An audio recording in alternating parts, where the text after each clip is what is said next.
Anyway, so the deal is I am heading home to spend 2.5 amazing weeks with family, hiking and exploring. I'm going to try and document it because I think it's kind of a special thing that I've been away for 2 years.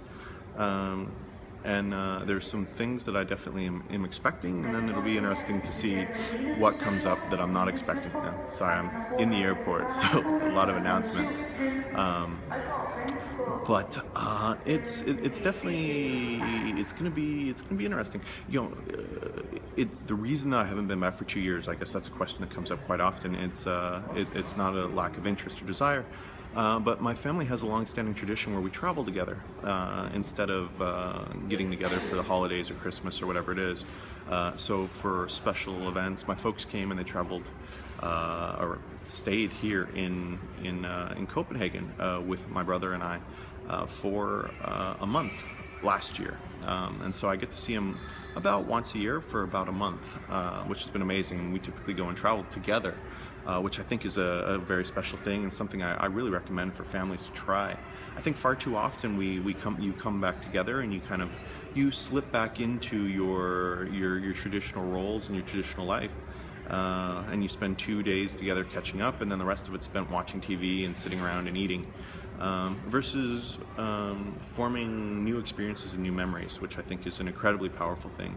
And I know it's brought us together as a family. Of course, different families have it takes a long time to learn how to travel together, and I guess we've been traveling together basically from the start, so that also makes it easy. Also, typically with over $1,000 for the flight round trip back to the States, it typically means that I could travel for 2 weeks here in Europe somewhere for the same price as going back and forth, back and forth, back and forth. So that's also been what has hindered, I guess, or I guess motivated me not to necessarily travel back and forth as often as a lot of friends and a lot of peers have. As far as what to expect, because I have been away for 2 years and I've only been back back once for a month over the last 4 years, so that's pretty wild. I know that for me personally, I felt a lot of shift in kind of my pacing and my speed, and I definitely haven't become Danish, but as far as picking up some Danish traits, I think that probably has happened. One of the things about Copenhagen that I've kind of talked about a little bit in the past is that it seems like nobody really rushes here. It's everybody is going somewhere or doing something, but you very rarely see people eating, talking on the phone, driving, or walking or running. Yeah, that's the other thing. You very rarely see people that are actually running to get somewhere here. And of course, that's much more common in the States when we're not driving like maniacs. And I guess, to be fair, one parallel is that the Danes, when they are usually biking like maniacs, but perhaps that's one of the few exceptions. So even though the West Coast in Arizona is much more relaxed, I still think that I'll probably be getting an interesting dose of kind of culture shock. I know when I returned last time, it took me a little while to ramp up back to speed. And just kind of the pace and the intensity of conversation and things like that. And so along those lines, I've talked a little bit in some of my previous videos and series and blog posts about the different types of spoken English that you pick up, or that are out there. And so typically, I define that as native. So two natives in a native environment speaking to each other. Two abroad, two natives that are abroad or have lived abroad for more than 6 months speaking to each other. And there, you have two natives, so two native vocabularies, but you're still impacted by the fact that you've been living abroad. So your word choice is a little bit more limited or specialized. Your pacing is going to mirror the country that you're in, things like that. Then you have native, non-native, or native who's been living abroad for a while, and non-native. And again, your vocabulary is going to be a little bit different than non-native. And I think there's one third category typically that I classify, but it's escaping me. But it's quite interesting because the feedback I usually get from international friends, and this surprised me when I initially came over, was that it's easier for two non-natives to understand each other than it typically is for non-native to understand a native. And of course, it's easier for non-native to understand a native that's been abroad for a while. But it definitely, is an interesting look at our conversational dynamics. And I feel like I probably lost about 1,000 words in my active vocabulary since I've been living abroad. Just, small words that you don't necessarily use. And that's more conversational than it is written, because of the blogging that I do and the different things that I read. But it'll be interesting, and I do know that after last time, when I returned, it took me a little while, and a lot of times I was a little frustrated because I was looking for words that I needed or I wanted, but couldn't quite find them. They weren't there on call in the same way that they had been before moving abroad. And so now that it's been even longer, I expect that that'll be probably more pronounced. I think from a pacing standpoint as well, that when I meet other Americans who are just visiting and freshly arrived, they tend to speak extremely quickly, and so it's a little bit more exhausting, takes a little bit more energy for me, strangely, to get up to speed and to really engage. So I expect some of that.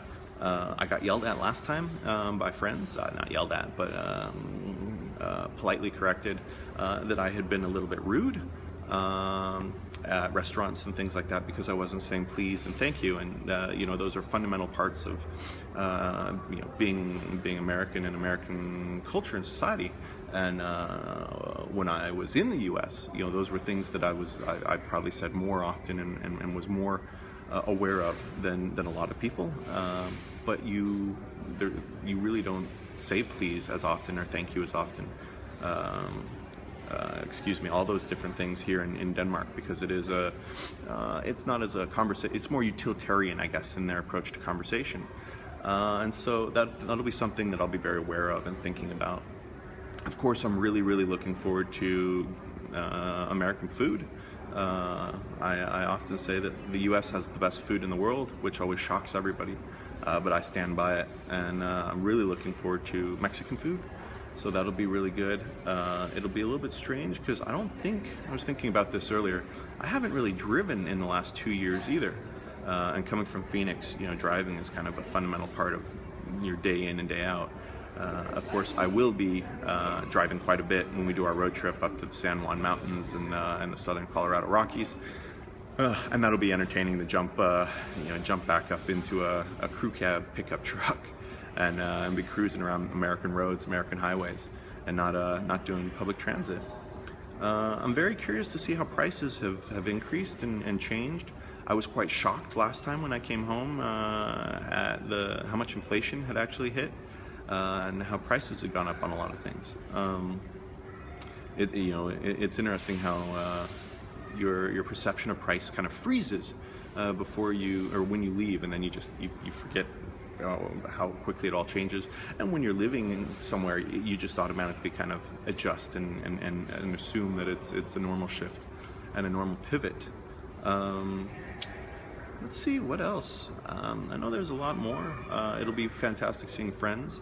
That's always one of the big challenges, and it's so amazing having Facebook, but still not getting to see friends. And then the family component is going to be amazing. As I mentioned, we did 2 years as a family traveling when I was younger. 1 year road tripping around the U.S., fifth wheel trailer, crew cab, pickup truck, dog in the back seat, and then another year backpacking Europe. So we have this long history as a family of traveling, and it's going to just be amazing spending really quality time with my folks. Really looking forward to doing some fly fishing, some hiking. San Juan Mountains are some of the best countryside in the world, I would say, some of the most beautiful. Anyway, supermarkets. It's going to be amazing to be back in American supermarkets. Oh, it's one of the things I miss. I mean, that goes with the food, but just the convenience of finding things and having access to everything. It'll also be interesting, too, to get back. One of the things I noticed last time was how loud everything was for the first couple weeks, or the first week. And, after living abroad, my brain filters out anytime that there's Danish and things like that, unless I'm actively listening. And it would kind of weird me out a little bit, because the Danes do use so much English or speak in English so often that my ear would then pick that up, and they'll be speaking Danish throughout a conversation, and then boom, switch to English for a line or a word or a sentence, and then go back. And so when I first got here, I'd be sitting in a cafe, and then boom, I'd hear it and jump, and then boom, couldn't figure out what was going on or who it was. Returning to the U.S., there ends up being an issue with filtering. At least there was last time, and I suspect it'll be the same this time, where suddenly I'm hearing English everywhere, and then English within my own accent. Because it's a little bit different even when I'm going to the UK or London, of course, which are obviously native speakers, but it still has a foreign element to it that makes it a little bit easier to process. So I suspect that that'll be its own interesting, not challenge, but element that I'll be very aware of and have to adjust to. It makes conversations actually very difficult in public places because instead of the usual filtering, my brain's not doing that. So that'll definitely that'll be a fun thing to see and to experiment with. And then just the American persona, I think, will also be very interesting to see and get a better grip on kind of how much I have adjusted and matured over the years, and then the Danish traits that I picked up from a conversational standpoint or a mentality standpoint, and then how those cross over and cross integrate with the beautiful parts and the outgoing, gregarious Western American identity, which I've always loved, and I think I've maintained that and kept that as a core part of who I am. But it has definitely been tempered by my experiences abroad and time abroad. And also, as a person, I think I've probably matured and settled, which makes me perhaps animated in a different way and relate in a different way. And then you combine that with slight shifts in communication style. And I think that'll be very interesting and very dynamic. So anyway, it's about time to catch my flight. Not looking forward to the hop to London and then 11 hours on a British Airways flight in a crappy seat on a dingy old 747, but it will be worth it, and that is part of the adventure. I guess it beats a cargo ship or a steamship for a week, although I'd still wouldn't mind trying that at some point. Anyway, I can't make any promises, but the idea is that I'll do some of these as I go and as different experiences kind of come up, and I make observations. So cafes, diners, food, people, well, let's see. It'll be a lot of fun, and thank you all for tuning in and joining. As always, I appreciate it when you like, subscribe, and share. It helps keep this all going. Thanks for tuning in.